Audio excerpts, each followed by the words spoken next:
Hi, everyone. It's me again.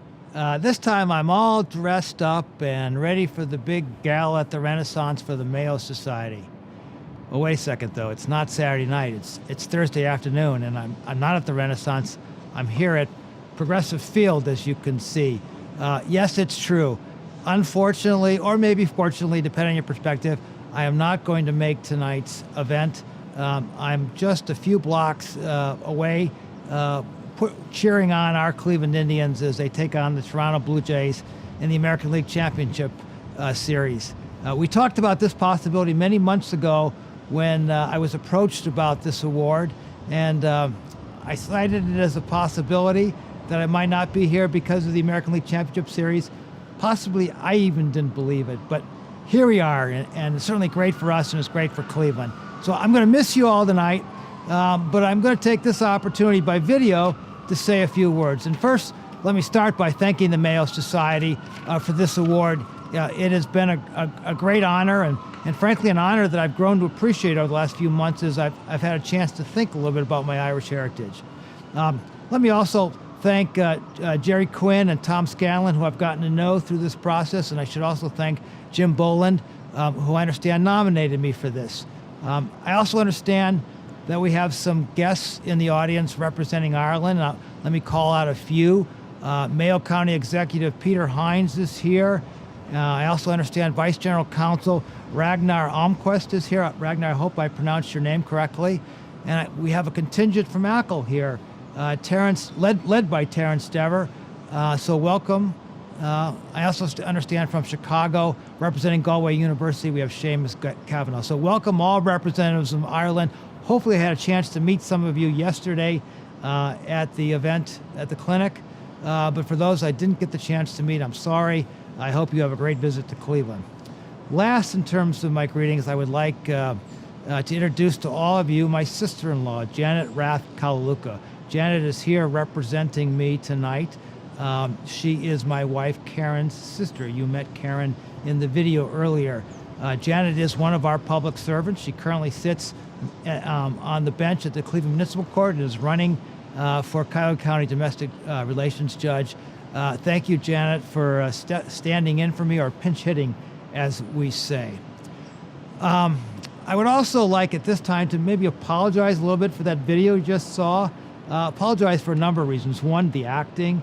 It's pretty clear I'm no Liam Neeson. Second, I'd like to apologize for maybe some of the stereotypical generalizations I used there. One doesn't become Irish simply because they wear green or they develop a taste for Guinness. It's certainly a nice part of it, but that's not what being Irish is about. We might have been able to explore that a little further if we had spent more time at the Irish Cultural Gardens. However, you may not have noticed it was pouring rain there, so we didn't get a chance to spend a whole lot of time there, but I certainly want to respect the Irish culture, which is a lot more than wearing green and drinking Guinness. And finally, I want to point out, these Hollywood types that make movies or pretend to, like me, might play a little loose with the truth. I wasn't quite as clueless about my Irish heritage as we depicted. I certainly identify as Irish, and yes, I've had a Guinness or two before. I have, in fact, been to Ireland a number of times, including in Mayo. And by the way, my golf game is not as bad as depicted in the video. The point of the video was just sort of establish the fact that throughout my life, I may have labeled myself as Irish, but I didn't really identify myself as Irish. And this last few months has been an opportunity maybe to think about that and better understand it. And to do that, let me talk a little bit about my family history. And I'll start with me growing up in Chardon. When you would ask me, where's the Dolan family from? My response would not have been, we're not from Ireland, we're from Cleveland Heights. Cleveland Heights really was the great ancestral home, and the great mythic journey of our family was when my father took his family from Cleveland Heights all the way out to Chardon in the late 50s. And that was quite a journey back then. And so over the years, when we talked about our family lore, it really revolved around family life in Cleveland Heights. My great-grandfather, Dave Dolan, who grew up in Cleveland Heights, spent most of his adult life working in the basement of the family house as an inventor. I'm told that the family drove around in a car with automatic transmission before automatic transmission really existed, flabbergasting any mechanic who went around looking for the clutch. But the family didn't do all that well because Grandpa apparently wasn't much for patents. In fact, my father says the reason he became a lawyer was because his dad never could get a patent. Maybe the bigger influence in my life, because my grandfather Dave died when my father was young, was my great uncle Tom, who apparently did know how to get a patent and developed a company called the Beckman that my friends Pat and Dan Conway over the Great Lakes Brewing Company have talked about, because I think his company or his partners were located in very close to, if not on the site that he is currently located at. But Uncle Tom did very well for himself in the plastic wrapper business, and thus was a great influence in our lives, including sending my father, the youngest of 4 boys, off to college to be the first member of the Dolan family to go to college. He went to the University of Notre Dame. The stories also talked about my father's older brothers and the similar journeys they took. One brother moved east from Cleveland Heights to Chesterland, another one went to Jefferson, and another one went to New York City. And that one I'll talk a little bit further about. Charles Dolan, my uncle, played a great influence in my life, as when he moved to New York City, he moved to become one of the pioneers in the cable television industry, forming what became known as Cablevision, which at the time was one of the leading cable companies in the country. He also was really one of the leaders in the sports industry, and you know that today by his companies, or my family's public companies now, ownership of the New York Rangers and the New York Knicks and Madison Square Garden. All great businesses that we're very, very proud of and helped launch us into the sports business. And that really was the Dolan family legacy as I understood it, the great adventure of the Cleveland Heights family. However, with this award and with my focus on my Irish roots, and fortunately, because I have some relatives who were more curious about my Irish roots than I had been, I had the opportunity to learn a lot more about my family and push back beyond Cleveland Heights. And I know a lot, and I'm not going to share it all with you, but I would like to take you to 1844 in Limerick, Ireland, and introduce you to Cornelius Harding. Cornelius Harding at the time was 19 years old, and on February 1st of that year, he went to prison.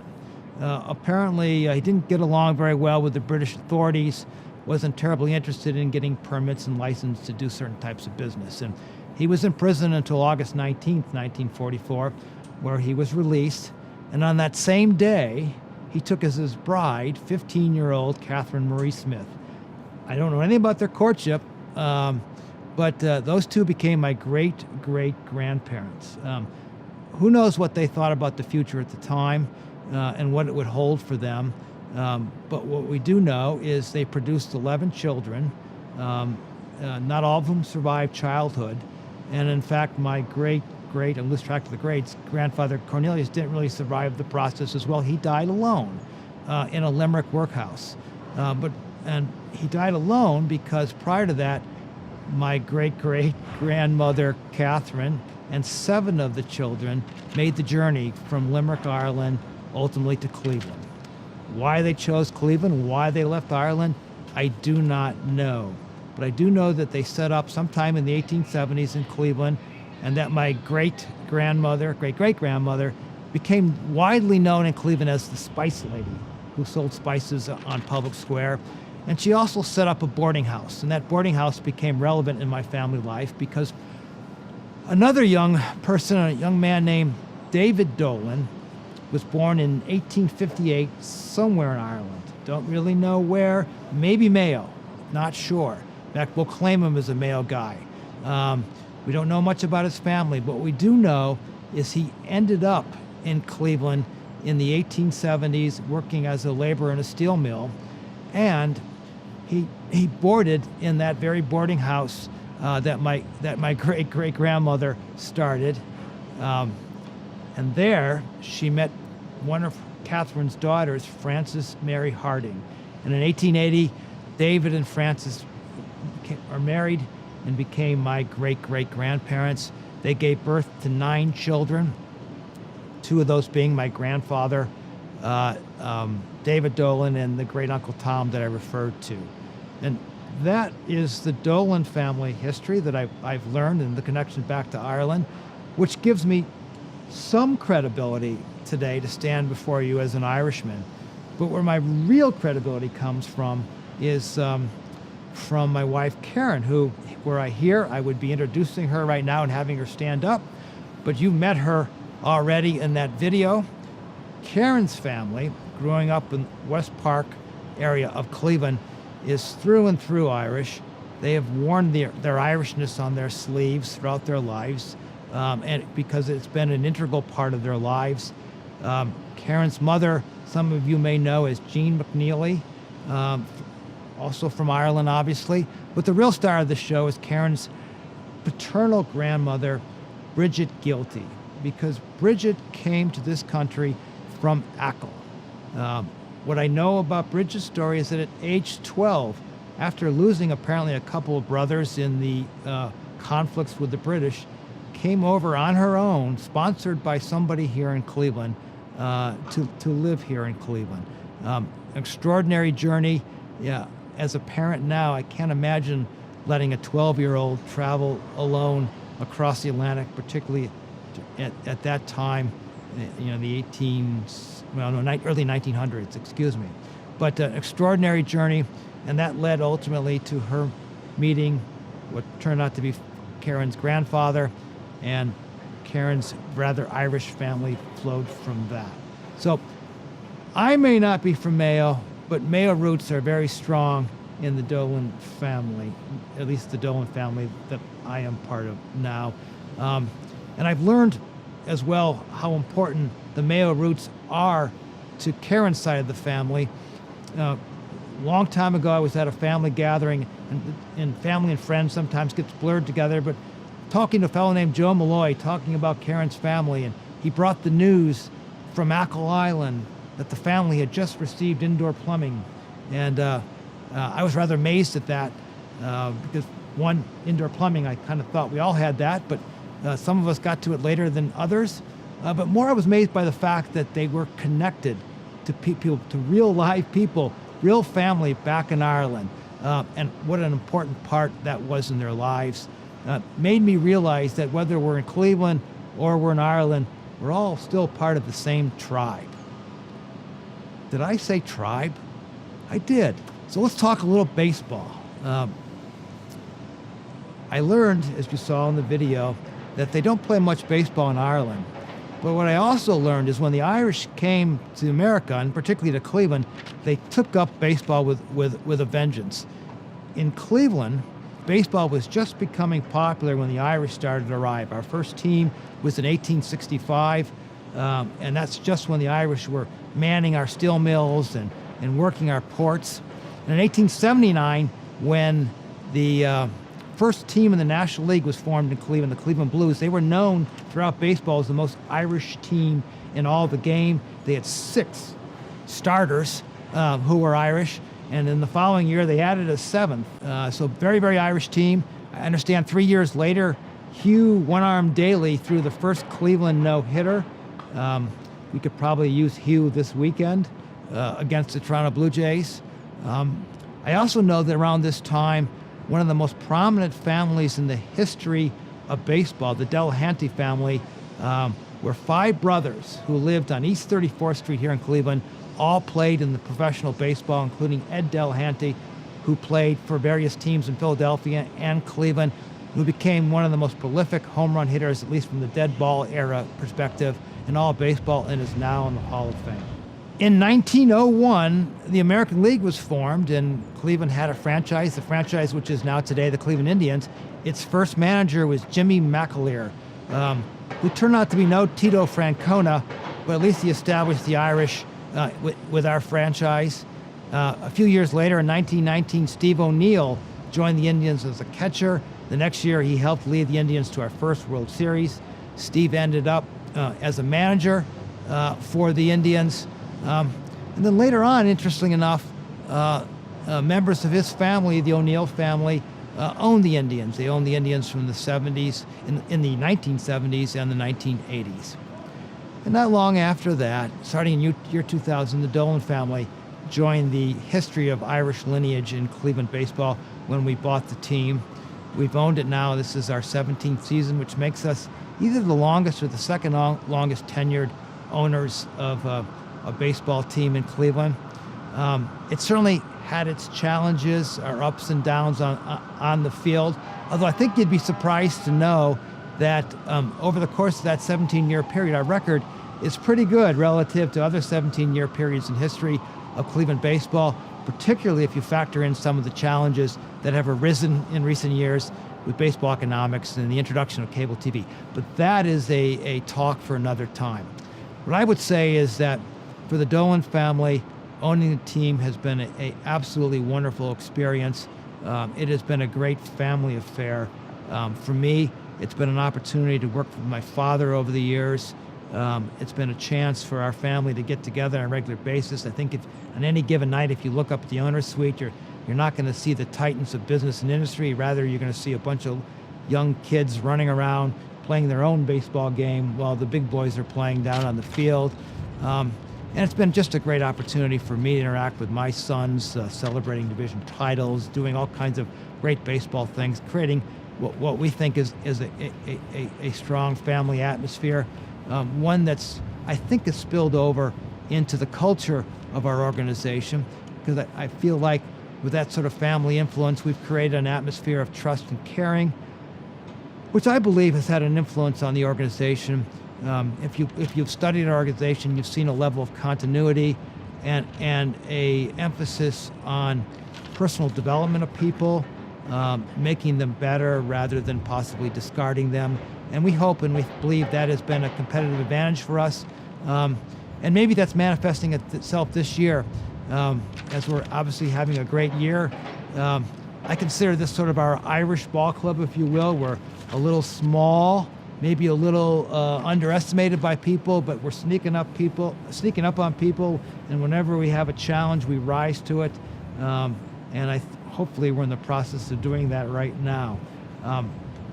Let me conclude with respect to baseball by telling you that we don't think of ourselves as being in the business of baseball or even in the business of entertainment.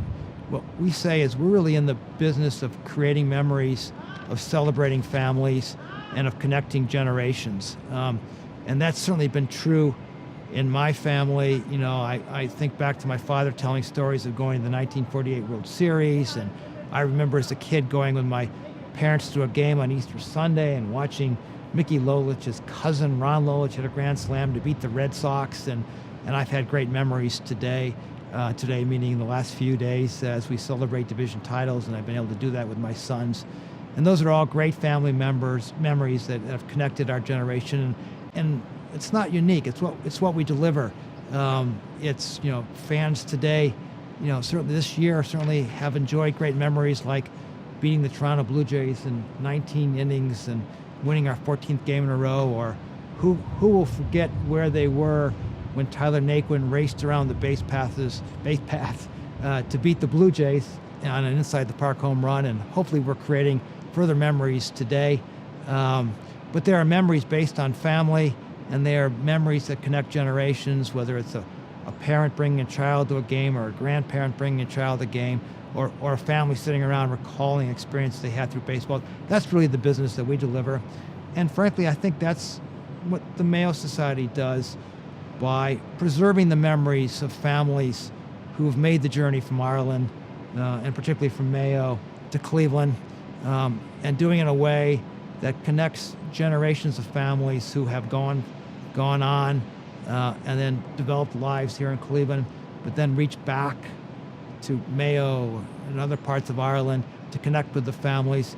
It's the same business. It's the same, and with the same result of really kind of strengthening families and building values that are enduring. So I thank the Mayo Society for the award they presented to me today, and I'll thank them for this too. I believe you met my two sons at the very end of the video that you saw before this. They are boys that I'm extraordinarily proud of. But I look at it a little differently right now because I now see them as sons of Mayo. And I don't see them standing alone either.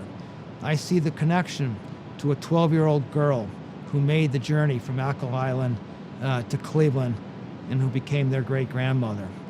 And I also see the connection to that teenage couple in Limerick who may not have known what impact they had on future lives. But when I see my two sons, I know that they hit a grand slam, and I'm very, very appreciative of that. So thank you again, Mayo. Everyone, have a fabulous evening, and go Tribe.